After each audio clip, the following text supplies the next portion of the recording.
High probability request sequences. Cooper and his co-writers defined a high probability request sequence as a procedure for improving compliance and diminishing escaped maintained problem behaviors. The practitioner presents 2 to 5 easy to follow instructions for which the participant has a history of compliance.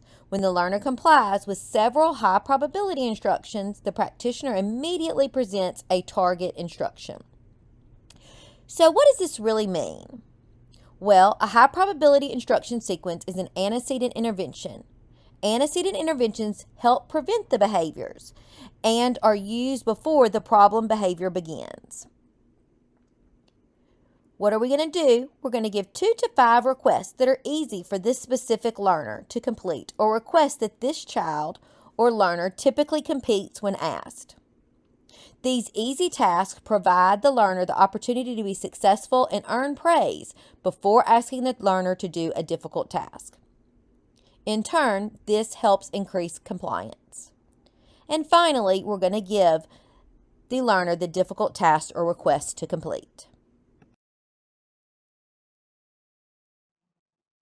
When utilizing the high probability request sequence strategy, there are a few terms that you should know.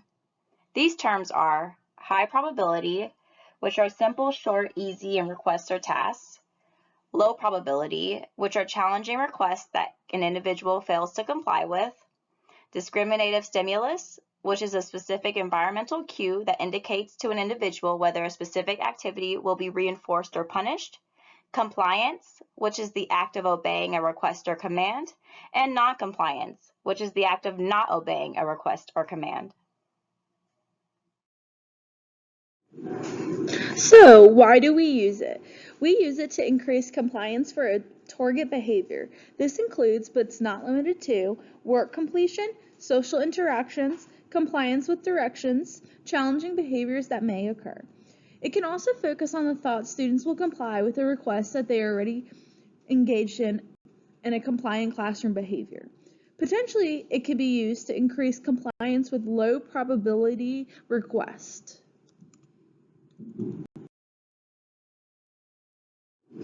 How do we use it? High probability sequence requests can be used in several different ways, but it mainly focuses on the target behavior. It focuses on the target behavior, but also focuses on the high probability request, the request that is highly preferred.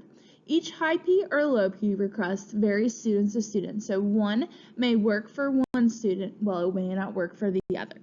It can be used in both general education and special education settings, where it focuses on the thought that students will comply with requests when they are already engaged in a compliant or preferred classroom behavior.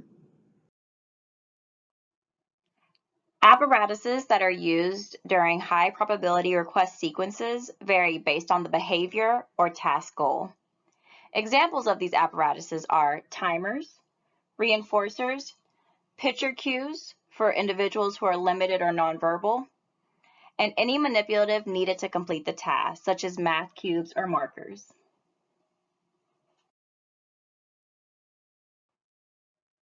Here is a simple task analysis to help you remember how to appropriately perform a high probability request sequence. First, you provide a high probability request, which is those easy, simple tasks. Second, allow the student time to respond. Third, provide the reinforcer, such as good job. Fourth, provide a low probability request, which is a challenging or more difficult request.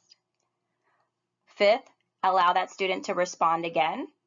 Sixth, provide a reinforcer. And then 7, continue those steps 1 through 6.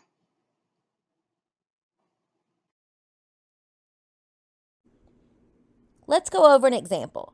Here's how we might use a high probability request sequence for a learner who doesn't like to clean up at the end of a session. The low probability task that the learner typically refuses to do is putting away his toy trains. I will start with 3 high probability requests before asking Jake to clean up his trains. Come here, Jake. I see you. Yay! Pick up your train. Great job. That's your red train. Jake, roll your train to me. Choo choo, you rolled your train. Now, Jake, put your trains in the toy box. Choo choo.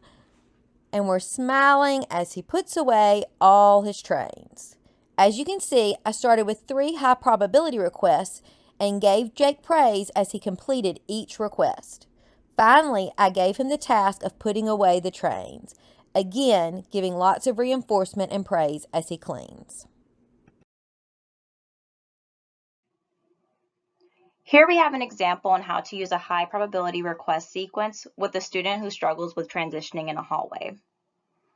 For a high probability request, you would tell them to stand up, touch your nose, or even smile. You could also use these collectively together or one by one. Next, you would provide them with a low probability, such as taking that step.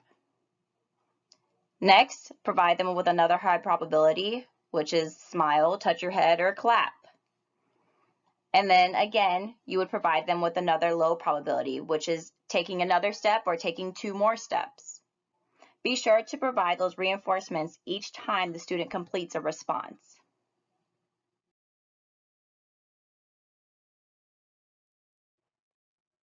Let's look at some important and ethical reminders that relate to the BACB Ethics Code for Behavior Analysts. When accepting new clients, always ensure that you're practicing within your scope of competence. Ensure that you have informed consent before providing any form of intervention. Although simple, this is an intervention and you want to make sure that you have that informed consent from your clients or their guardians or parents. Thoroughly examine the client's needs to ensure that you're providing effective treatment. Although this is a great form of intervention, this may not be appropriate for a specific behavior or task goal.